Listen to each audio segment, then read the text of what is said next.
രാജീവ് ചന്ദ്രശേഖർ ഒരു വിജയിച്ച പ്രൊഫഷണലാണ്, ഒരു സക്സസ്ഫുൾ പ്രൊഫഷണലാണ്. സത്യത്തിൽ കേരളത്തിലെ ബി.ജെ.പിക്ക് ആവശ്യം ഒരു പ്രൊഫഷണലായിട്ടുള്ള ലീഡർഷിപ്പുമാണ്. എന്താണ് ഒരു പ്രൊഫഷണൽ എന്ന് പറയുന്നത്? ഒരു പ്രൊഫഷണൽ എന്ന് പറഞ്ഞാൽ കൃത്യമായ ഗോൾ സെറ്റ് ചെയ്ത് റിസൾട്ട് ഓറിയൻറ്റഡായി എന്താണ് സിസ്റ്റമാറ്റിക്കായിട്ട് ഹാർഡ് വർക്ക് ചെയ്യുന്ന ഒരു വ്യക്തിയാണ്. അങ്ങനെയുള്ളവരെയാണ് നമ്മൾ പ്രൊഫഷണൽസ് എന്ന് വിളിക്കുന്നത്. അതാണ് പ്രൊഫഷണലിസം എന്നും പറയുന്നത്. അതായത് ഈ പ്രൊഫഷണൽ എന്ന് പറഞ്ഞു കഴിഞ്ഞാൽ ഈ കോർപ്പറേറ്റ് കമ്പനിയുടെ തലപ്പത്തിരിക്കുന്നവർ അല്ലെങ്കിൽ അങ്ങനെയുള്ളത് മാത്രമല്ല, ഈ ക്വാളിറ്റി ഉള്ളവരെല്ലാവരും പ്രൊഫഷണൽസാണ്, യഥാർത്ഥ പ്രൊഫഷണൽസാണ്. ഇപ്പം നരേന്ദ്രമോദി അക്കാര്യത്തിൽ നോക്കിക്കഴിഞ്ഞാൽ ഒരു പ്രൊഫഷണലാണ്. അതുപോലെ ഉള്ള ഒരു പ്രൊഫഷണൽ ലീഡർഷിപ്പിൻ്റെ ആവശ്യം കേരളത്തിലുണ്ട്. അത് ഈ രാജീവ് ചന്ദ്രശേഖറിലൂടെ സാധിക്കുകയാണ്. കാര്യം ബി.ജെ.പി ഇപ്പോൾ 20% എത്തി നിൽക്കുമെന്ന് പറഞ്ഞാൽ ഇതിനു മുമ്പുണ്ടായിരുന്ന ഒരു എല്ലാ നേതൃത്വത്തിൻ്റെയും പ്രവർത്തകരുടെയും ഒക്കെ കഠിനാധ്വാനം ഇതിൻ്റെ അകത്തുണ്ട്. അതുകൊണ്ട് തന്നെയാണ് ഇങ്ങനെ എത്തിയത്. ഇനിയുള്ളത് ഒരു വലിയ മുന്നേറ്റം ആവശ്യമാണ്. ആ മുന്നേറ്റത്തിന് ഈ രീതിയിലുള്ള ഒരു കൃത്യമായ കാഴ്ചപ്പാടുള്ള ഒരു പ്രൊഫഷണൽ ലീഡർഷിപ്പിൻ്റെ ആവശ്യമുണ്ട്. ഇനി മറ്റൊന്ന് വേറൊരു തരത്തിലും കൂടെയാണ് ഇത് ഗെയിം ചേഞ്ചർ ആവുന്നത്. വേറെ ഇപ്പൊ കേരളത്തിലെ ഒരു രാഷ്ട്രീയ സാഹചര്യത്തിൽ നോക്കൂ. ഈ രാഷ്ട്രീയക്കാർ എന്ന് പറഞ്ഞു കഴിഞ്ഞാൽ എന്താണ് ഒരു പൊതുധാരണ? എന്താണ് ഈ രാഷ്ട്രീയക്കാർക്ക്? എന്താ ജോലി? അവരുടെ വരുമാന മാർഗം എന്താണ്? അവർക്ക് കുടുംബവും കുട്ടികളും ഒക്കെ ഉള്ളതല്ലേ, കഴിയണ്ടേ? ഒന്നുമില്ല. രാഷ്ട്രീയമാണ് ജോലി. എന്ന രാഷ്ട്രീയമാണ്. ഒന്നുകിൽ ആ രാഷ്ട്രീയക്കാർക്ക് അവരുടെ ഭാര്യമാർക്ക് നല്ല ഒരു നല്ല ജോലി ഉണ്ടാവും, അങ്ങനെ കുടുംബത്തിന്റെ ഭദ്രത ഉറപ്പുവരുത്തും, അല്ലെങ്കിൽ കുടുംബപരമായിട്ട് എന്തെങ്കിലും ഉണ്ടാകും. ഇത് രണ്ടുമല്ലാത്ത ജോലിയും, അതായത് വരുമാനവും രാഷ്ട്രീയവും പൊതുപ്രവർത്തനവും രണ്ടായിട്ട് നിൽക്കുന്ന എത്ര പേരുണ്ട് കേരളത്തിൽ? അപൂർവം കുറച്ച് അഡ്വക്കേറ്റ്സ് ഉണ്ട്. മാത്യു കുഴൽ നടനെ പോലെയൊക്കെയുള്ള അഡ്വക്കേറ്റ് ഉണ്ട്, അല്ലെങ്കിൽ കുറച്ച് അധ്യാപകരുണ്ട്, അത്രയേ ഉള്ളൂ.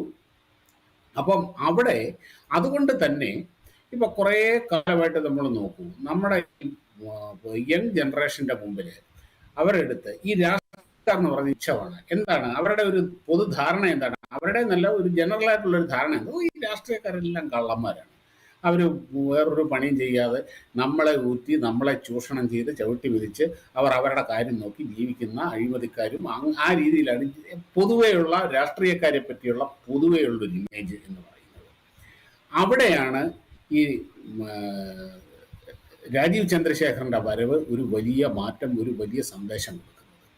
അദ്ദേഹം ഈ പറഞ്ഞ പോലെ ഒരു സക്സസ്ഫുൾ പ്രൊഫഷണലാണ്, കൃത്യമായ കാഴ്ചപ്പാടുള്ള ആളാണ്. ഈ വരവ് ഇങ്ങനെ ഈ രീതിയിലുള്ള ഒരു രാഷ്ട്രീയ പരീക്ഷണം എന്ന് പറയുന്നത് കേരളത്തിൻ്റെ ഒരു പുതിയ അനുഭവമാണ്, ഒരു പുതിയ പൊളിറ്റിക്കൽ എക്സ്പീരിയൻസ് ആണ്.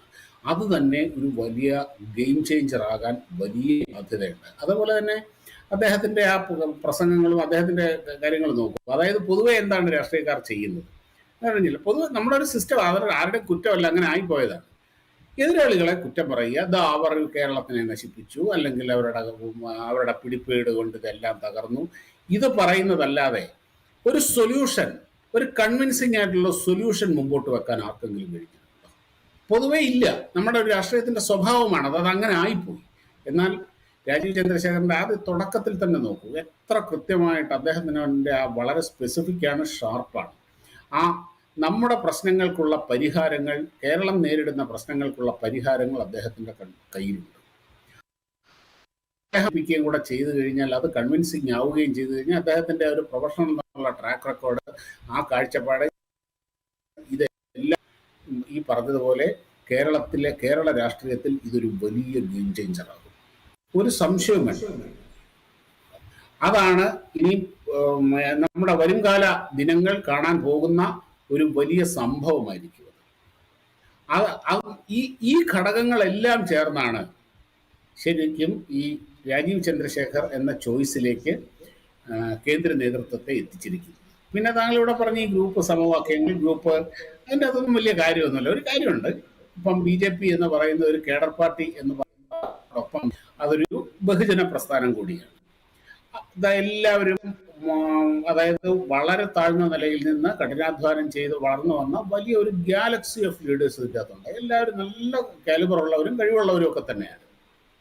സ്വാഭാവികമായിട്ടും രാഷ്ട്രീയമാണ്, പൊളിറ്റിക്കൽ അംബിഷൻസ് ഉണ്ടാകും, അഭിപ്രായങ്ങൾ ഉണ്ടാകും, അഭിപ്രായ വ്യത്യാസങ്ങൾ ഉണ്ടാകും. ചിലർ അഭിപ്രായ വ്യത്യാസങ്ങൾ പ്രകടിപ്പിച്ചെന്നിരിക്കും, ചിലരത് ഉള്ളിൽ ഒതുക്കിയെന്നിരിക്കും. ഇങ്ങനെയൊക്കെ ഉണ്ടെങ്കിൽ പോലും അൾട്ടിമേറ്റ്ലി ഒരു പാർട്ടിയുടെ ഇഷ്യൂ എന്ന് പറഞ്ഞു കഴിഞ്ഞാൽ, പാർട്ടിയുടെ തീരുമാനം, ആദർശത്തിന്റെ തീരുമാനം ആ ഒരു ലെവലിൽ എത്തിക്കഴിഞ്ഞു കഴിഞ്ഞാൽ അവിടെ പിന്നെ വേറെ ഒന്നും ഒരു പ്രശ്നമാകില്ല. ഒരു കാര്യം നോക്കൂ, ബി ജെ പി എന്ന് പറഞ്ഞ് 80 മുതൽ ഇവിടെ തെരഞ്ഞെടുപ്പിൽ മത്സരിക്കുകയാണ്, 1980 മുതൽ. ഇത്രയും കാലം ബി ജെ പിയുടെ പ്രകടനം എങ്ങനെയായിരുന്നു? ഇപ്പോഴും ഇങ്ങനെ മത്സരിക്കുക തോക്കുക, മത്സരിക്കുക തോക്കുക. ഇത്രയധികം തോറ്റ ഒരു പാർട്ടി വേറെയുണ്ടോ? ഇത്രയധികം തോറ്റ ഒരു പാർട്ടിക്ക് നമ്മുടെ പൊളിറ്റിക്കൽ സെനാറിയോയിൽ നിലനിൽക്കാൻ കഴിയുമോ?